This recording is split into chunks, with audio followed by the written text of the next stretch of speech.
Λένε ότι αν ο πόνος έχει ένα τέλος, τότε εγώ θα είμαι αυτό.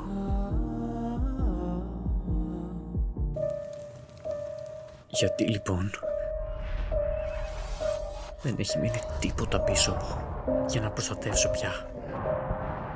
Όταν όλα τελειώσουν, θα ανοίξω το δικό μου ατελιέ. Ίσως δεν θα ήταν τόσο κακό να ζεις για τον εαυτό σου. Θέλω να ζήσω μια φυσιολογική ζωή. Αυτό δεν το λες ευχή. Ώρα να δούμε ποιος είναι καλύτερος. Τότε σήκω και πολέμαμε!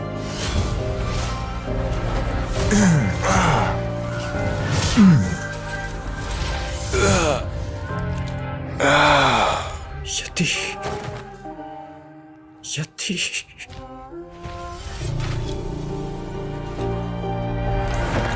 Τους πήρες όλους από εμένα! Ήρθε αυτός ο κόσμος να μην χρειαστεί ποτέ ξανά σωτήρα. Φάινον από το ναό των Ηλυσίων. Ποιο είναι το όνειρό σου?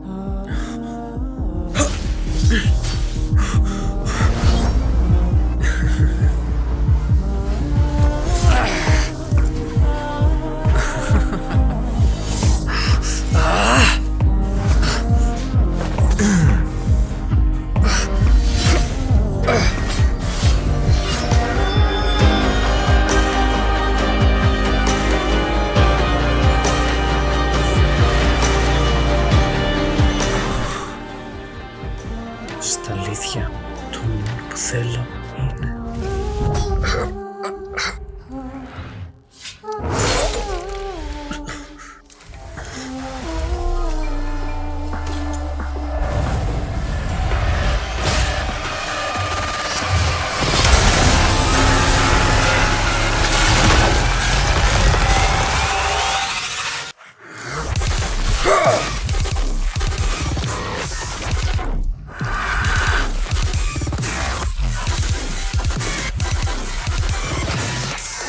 Αν αυτό δεν είναι το τέλος,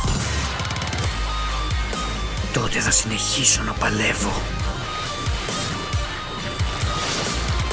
μέχρι να δω το τέλος αυτού του ταξιδιού. Και δεν πρόκειται ποτέ να δεχτώ ότι αυτή είναι η μοίρα μου.